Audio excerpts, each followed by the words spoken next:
কখনো কি এমন লেগেছে যে মেয়েটাকে তুমি সত্যিই ভালোবেসেছিলে সে তোমাকে ইগনোর করা শুরু করে দিয়েছে? যে একসময় তোমার মেসেজের জন্য অধীর আগ্রহে অপেক্ষা করত, আজ সে দেখেও উত্তর দেয় না। একসময় তার একটা হাসি তোমার পুরো পৃথিবী বদলে দিত, আর আজ সেই হাসি অন্য কারো জন্য। ব্যথা লাগে, তাই না? কিন্তু একটা প্রশ্ন, সে কি ফিরে আসতে পারে? সে কি আবার আগের মতো তীব্রভাবে তোমার পিছু নেবে? উত্তর হল হ্যাঁ, সে নিশ্চিতভাবেই ফিরে আসতে পারে। কিন্তু শুধুমাত্র তখনই যখন তুমি সেই 7টি মানসিক কৌশল জানবে যা মানুষের মস্তিষ্কে আকাঙ্ক্ষাকে আবার সক্রিয় করে তোলে। এই ভিডিওটি সেই মনের চাবিকাঠি নিয়েই, যা যদি সঠিকভাবে ব্যবহার করা হয় তাহলে যে মেয়েটি তোমাকে ছেড়ে চলে গিয়েছিল সে নিজে থেকেই তোমার কাছে ফিরে আসবে, তার পিছনে দৌড়াতে হবে না। কিন্তু মনে রাখবে, এটি শুধু শব্দের খেলা নয়, এটি মন, আবেগ এবং মনস্তত্ত্বের খেলা। তাই ভিডিওটি শেষ পর্যন্ত দেখো, কারণ প্রতিটি পয়েন্ট এমন একটি রহস্য উন্মোচন করবে যা তোমার প্রেমকে আবার তোমার জীবনে ফিরিয়ে আনতে পারে, এবার চিরকালের জন্য। তুমি কি সবকিছু জানতে প্রস্তুত? তাহলে আর সময় নষ্ট না করে ভিডিওটি শুরু করা যাক। প্রথম পয়েন্ট, তাকে মিস করার সুযোগ দাও। নিজেকে পিছিয়ে আনো। প্রেমে সবচেয়ে বড় ভুল কি জানো? কেউ চলে যাওয়ার পরও আমরা একই তীব্রতা নিয়ে তার পিছু নিই। বারবার মেসেজ করি, কল করি, এই আশায় যে সে হয়তো উত্তর দেবে। কিন্তু এটাই সেই জিনিস যা আমাদের সবচেয়ে বেশি ভাঙে, কারণ এটাই মানুষের স্বভাব। যে জিনিস সবসময় কাছে থাকে তার মূল্য কমে যায়। এবার ভাবো, যদি তুমি নিজেকে পিছিয়ে নাও, না কল, না মেসেজ, তাকে সেই নীরবতা দাও যা সে আগে কখনো পায়নি, তাহলে কি হবে? সে ভাবতে বাধ্য হবে, হঠাৎ এমন কি বদলে গেল? যে মানুষের মনোযোগ আমি সব সময় পেতাম সে এখন কোথায় চলে গেল? এটাই সেই সাইকোলজিক্যাল ট্রিক, দূরত্ব মূল্য তৈরি করে। যেমন জলের মূল্য বোঝা যায় মরুভূমিতে পিপাসা পেলে। তাকে তোমার ভালোবাসার জন্য পিপাসার্ত হতে দাও। যখন নীরবতা কথা বলে তখন তার প্রভাব শব্দের চেয়ে বহুগুণ বেশি। আর এই নিস্তব্ধতাই তার মস্তিষ্কে তোমার জায়গা আবার তৈরি করতে পারে। কিন্তু শুধু দূরে থাকাই যথেষ্ট নয়। পরবর্তী পদক্ষেপ কি? দ্বিতীয় পয়েন্ট, এমনভাবে বদলে যাও যে সে তোমাকে মিস করতে বাধ্য হয়। এখন যেহেতু তুমি নিজেকে পিছিয়ে নিয়েছ, সময় এসেছে সেই নীরবতাকে তোমার শক্তিতে পরিণত করার। ভাবো, সে যদি তোমার প্রোফাইল চোখ বুলিয়ে দেখে তাহলে তার চোখে কি পড়া উচিত? সেই পুরনো মানুষটা যে তাকে বারবার কল করত, নাকি একজন নতুন মানুষ যে এখন নিজের জীবনে ফোকাসড, নিজেকে উন্নত করছে এবং যার এখন কারো প্রয়োজন নেই, শুধু পছন্দ আছে? মনস্তত্ত্ব বলে মানুষ সেই দিকেই আকর্ষিত হয় যেখানে সে উন্নতি দেখে। আকর্ষণ শুধু চেহারায় নয়, এনার্জি, উচ্চাকাঙ্ক্ষা এবং রহস্যময়তার মধ্যেও থাকে। তাই এখন জিমে যাও, নতুন কোনো স্কিল শেখো, সোশ্যাল মিডিয়ায় নিজেকে একটি নতুন ভার্সন হিসেবে উপস্থাপন করো, যা দেখাবে তুমি ভাঙোনি, বরং আরও উজ্জ্বল হয়েছ। মনে রাখবে, যখন তুমি নিজেকে ভালোবাসতে শুরু করো তখন পৃথিবীও তোমাকে ভালোবাসার কারণ খুঁজে পায়। আর যখন সে এই বদলানো তোমাকে দেখবে তখন সে ভাববে, আমি কি ভুল করেছি? তৃতীয় পয়েন্ট, স্মৃতি ফিরিয়ে আনো, কিন্তু সরাসরি না বলে। কোনো গান শুনে কি কখনো পুরনো স্মৃতি ভেসে উঠেছে? কোনো জায়গা দেখে কি অতীত মনে পড়েছে? ঠিক এটাই করতে হবে তোমাকে, সরাসরি না বলে, ইনডাইরেক্টলি, যেন সে বুঝতেও না পারে যে তুমি ইচ্ছে করেই কিছু বলছো। কিন্তু তার হৃদয় যেন নিজে থেকেই শুনে। সোশ্যাল মিডিয়ায় এমন কোনো জায়গার ফটো দাও যেখানে তোমরা দুজন একসাথে গিয়েছিলে। তার প্রিয় তালিকার কোনো গান শেয়ার করো, বা এমন একটি ক্যাপশন লেখো যে কোনো নাম না নিয়েও একটি স্মৃতি জাগিয়ে তোলে। উদাহরণ, কিছু মুহূর্ত ভোলা যায় না, কিছু মানুষ হৃদয়ে চিরকাল থাকে।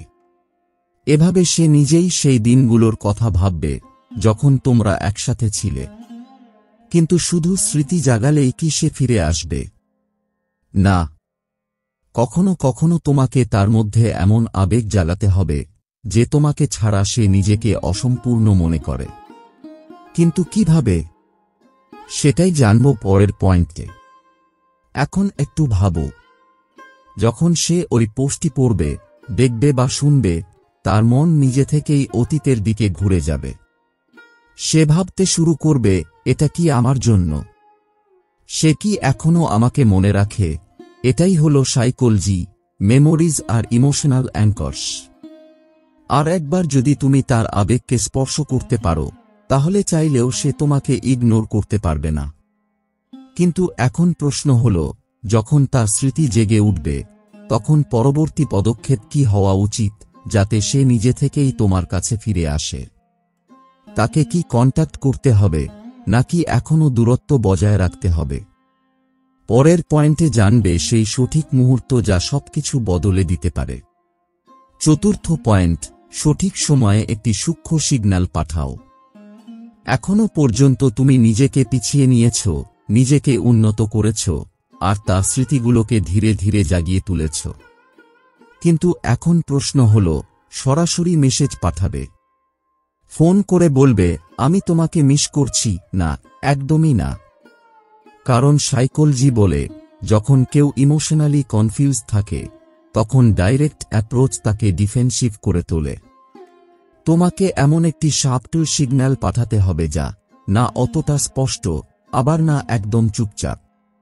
একটা ছোট্ট মুভ, যেমন তার কোনো পুরনো স্টোরিতে রিয়্যাক্ট করা বা তার কোনো পোস্ট লাইক করে দেওয়া।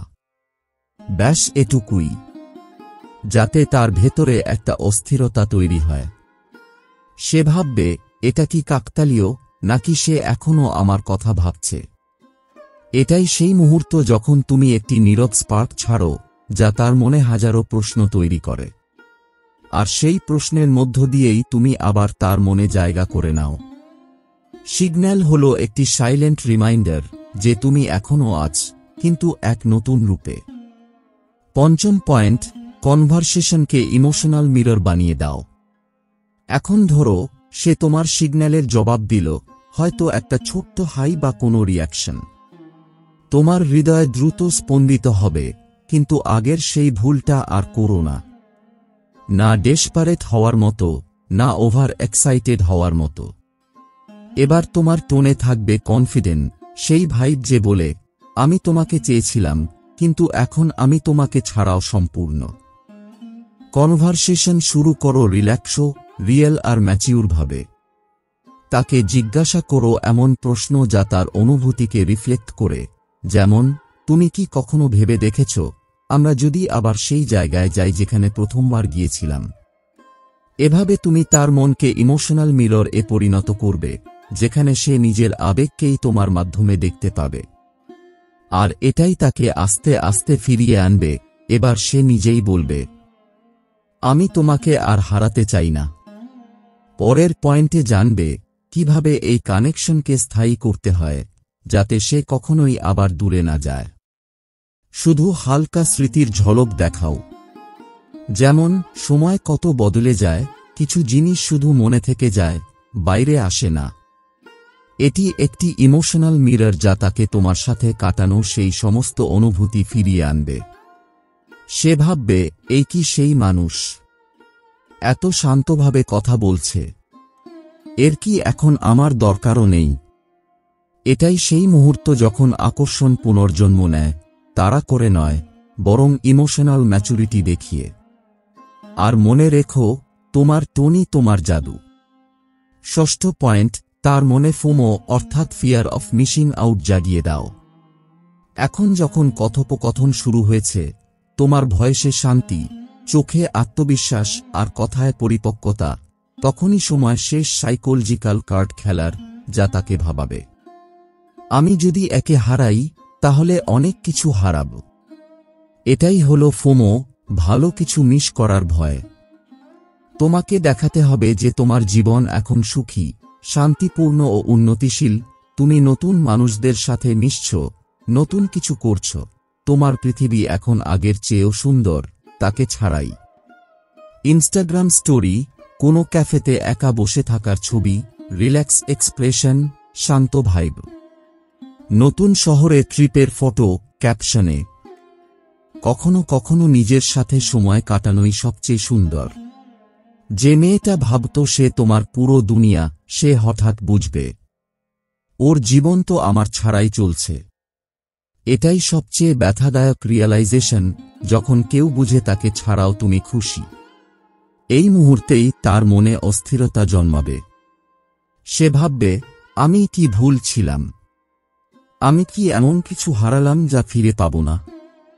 সপ্তম পয়েন্ট, যদি সে ফিরে আসে, নিজেকে একটি প্রশ্ন জিজ্ঞাসা করো। এখন প্রশ্ন হল, যদি সে ফিরে আসে, তুমি কি তাকে আবার তোমার জীবনে ঢুকতে দেবে?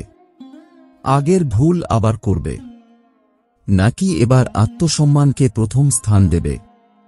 এই শেষ পয়েন্টটি সেই ফাইনাল ডিসিশন যা তোমার গল্পের শেষ নয়, বরং একটি নতুন শুরু হতে পারে। প্রস্তুত হও সেই উত্তর জানতে, যা তোমার ভালোবাসাকে চিরস্থায়ী করে তুলবে।